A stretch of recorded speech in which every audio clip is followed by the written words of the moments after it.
उमर, पिताजी के देहांत पे आप लोगों ने एक आरोप लगाया है, उसमें एक न्यायिक समिति गठित हुई है, क्या कहेंगे? नहीं, आरोप मैंने नहीं, आरोप तो खुद पिताजी ने ही लगा दिया था। 19 तारीख को उन्हें जहर दिया गया, 21 तारीख को उन्होंने मनी न्यायपालिका में कह दिया। हम तो उनके बाद कहना हमने शुरू किया। कोई व्यक्ति जो फिट हो बिल्कुल सेहत से, वो अचानक से खाना खाने के बाद बीमार हो गए और उनको महसूस हो गया, उन्होंने लिखित में दिया माननीय न्यायालय में, और वही हुआ कि 26 तारीख को तबीयत इतनी बिगड़ गई, आउट ऑफ कंट्रोल, कि मूर्छित अवस्था में जब वो बेहोश होकर गिर गए तो उनको ले जाके मेडिकल कॉलेज बांदा में एडमिट किया और डॉक्टरों ने उन्हें गंभीर पाकर आईसीयू में एडमिट कर लिया। कभी आप में से किसी ने नहीं सुना होगा कि एक व्यक्ति अगर ठीक भी हो जाता है, आईसीयू से स्वस्थ भी हो जाता है, तो भी 12 घंटा, 24 घंटा, 48 घंटा ऑब्जर्वेशन में रखा जाता है। 4 बजे भोर में 26 तारीख को आईसीयू में और 5 बजे शाम में बांदा की तन्हाई बैरिक में, जेल में। कहीं सोचा है किसी ने ऐसा हो सकता है? कुछ नहीं। तो इसलिए इल्ज़ाम तो जो हमने लगाए हैं वो तह बतह खुलते जा रहे हैं, तह बतह वो साबित होता जा रहा है। और एक दिन उन्होंने किसी तरह गुजारा है। 28 को मेरी उनसे वार्ता हुई, लगभग 4 बजे उनकी इंतकाल होने से 3 घंटा पहले या 2 घंटा पहले। आपका फोन जो एक वो सब वायरल है, सब जान रहा, देख ही रहे हैं सब लोग। और उसके बाद उनको बेहोश होकर गिर गए वो, और हार्ट फेल हो गया उनका, ये इन लोगों का कहना है। इसके पीछे एक गहरी साजिश है। हमने साफ कहा है कि ये स्वाभाविक मौत नहीं है, ये सुनियोजित हत्या है। अब्बास अंसारी से मिलने गए थे आप? जी, मिलने गए। कैसी रही? हमारे बड़े भाई हैं, विधायक हैं, जेल में बंद हैं, एडमिनिस्ट्रेटिव पावर है, डीएम को नहीं आने दिया गया, स्टेट चाहता ला सकता था, नहीं। इत्तेफाक था कि माननीय उच्चतम न्यायालय सुप्रीम कोर्ट बंद थी, वरना निश्चित रूप से वो यहाँ होते उस दिन, कि मुझे यकीन है अपनी न्यायपालिकाओं पर।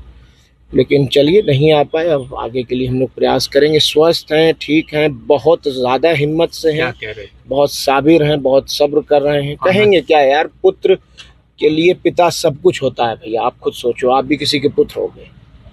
अब हम दोनों भाइयों के बीच की बात है, मैं आपसे तो कतई नहीं बताऊंगा, बस इतना कह रहा हूँ कि बहुत मजबूत हैं, बहुत ठीक हैं, और रोज़ा रख रहे हैं, नमाज पढ़ रहे हैं, कुरान शरीफ पढ़ के तिलावत करके बख्श रहे हैं, उनके लिए दुआ कर रहे हैं। एक पुत्र अपने पिता के लिए कुछ कर नहीं सकता है, और हम दोनों भाई उनकी सेवा नहीं कर पाए। जीवन भर भी सेवा करते तो भी उनके लिए कुछ नहीं कर पाते। और अब तो हमारे पास बस यही मौका है कि जो रास्ता वो गरीब, मजलूम, बेसहारा, यतीमों को, कुचले लोगों को सताए जाने के लिए वो जो लड़ाई लड़ते थे, उनका आंसू पोंछते थे, उनकी मदद करते थे, अब वो रास्ता हमें हमारे लिए छोड़ गए हैं। हम उसी तरह गरीबों को लामबंद करके, एकजुट करके उनकी मदद करेंगे, उनके लिए खड़े रहेंगे। यही आशा और यही उम्मीद हमारे सीनों में है। उमर, एक सवाल छोटा सा है कि तमाम लोग आ रहे हैं, उनकी कब्र पे फातिहा पढ़ रहे हैं, वीडियो कॉल के जरिए लोग जी मुख्तार अंसारी का दर्शन कर रहे हैं। चलिए, सच तो बताया आपने कम से कम। जी, Qatar, Dubai, Mauritius, Singapore, South Africa, America, England, इतनी जगहों से तो लोग कॉल कर रहे हैं, और कई जगह दुबई से तो, कतर से तो लोग आ गए, आके मिट्टी दे रहे हैं और वो कर रहे हैं। और वो तो एक अलग बात है।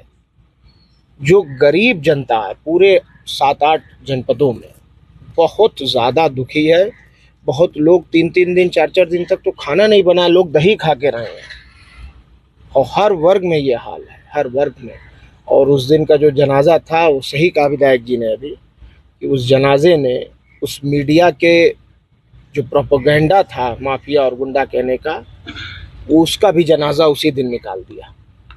मेरे पिता, कोई कुछ कहा करे, ज़बान है उसमें हड्डी तो होती नहीं, कोई कुछ कहा करे, मेरे पिता रहनुमा थे। गरीबों, मजलूमों, बेसहाराओं के लिए वो कभी ढाल बनकर खड़े रहे तो कभी तलवार बनकर लड़े।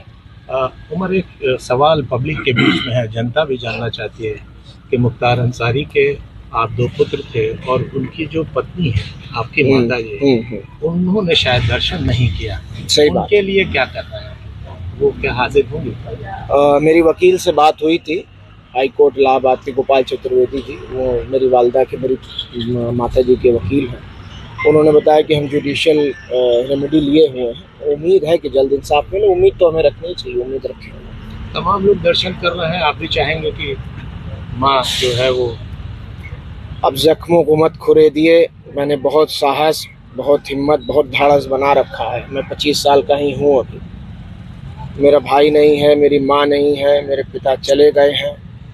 लेकिन आप माननीय लोग जो पिताजी के साथ रहे हैं विधानसभा में, एमएलसी लोग, विधायक लोग, वो तमाम नेता लोग फ़ोन करके, बहुत लोगों ने बहुत प्यार दिया है, हिम्मत दी है, साहस दिया है, और सबने कहा है कि बेटा तुम अकेले नहीं हो और तुम्हारे पिता की हत्या हुई है और हम इस लड़ाई में तुम्हारे साथ हैं। कानूनी रूप से हम अपनी लड़ाई को जारी रखें। उमर भाई, आखिरी सवाल, 40वां से पहले क्या लगता है कि अब्बास भाई भी आप? भैया उम्मीद तो किया जा सकता है, हम लोग प्रयास कर रहे हैं। उमर, एक खबर आ रही है कि बांदा जेल में लोग दुखी हैं या जिस भी वजह से टमाटर और नमक खा रहे हैं, कुछ ऐसी सूचना आ रही है? एक सूचना आपको नहीं होगी, मैं दे दूं। जिस दिन उनको पंजाब से ले आया गया था बांदा की जेल, उससे पहले वो बांदा रह चुके थे, फिर पंजाब चले गए थे।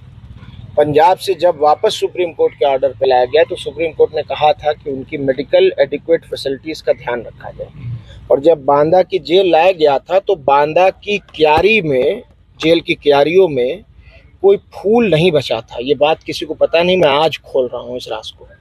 कोई फूल नहीं बचा था। वहाँ के कैदियों ने, जब वो अंदर घुसे हैं जेल के, तो सारे बंदियों ने, उस वक्त जेल खुला हुआ था, सुबह के 6 बजे उनको जब दाखिल किया गया, जेल खुल चुका था, तब तक जेलर के कमरे में बैठा हुए थे। सारे कैदियों ने फूल सारे तोड़ के क्यारियों से, और उनको फूलों की वर्षा उनके ऊपर की थी। गरीब, मजलूम, बेसहारा, कहीं भी किसी जनपद, किसी जगह, मेरे यहाँ लोग केरला से भी अभी आए हैं, महाराष्ट्र से और राजस्थान से मोटरसाइकिल से लोग आए हैं, झारखंड से मोटरसाइकिल से लोग आ रहे हैं। तो जाहिर बात है कि लोग दुख में होंगे, और कुछ भी गम में, इमोशन में आदमी कर सकता है। मुमकिन है कि ना खाना खा रहे हैं, मैं मानता हूँ इस बात को। Thank you.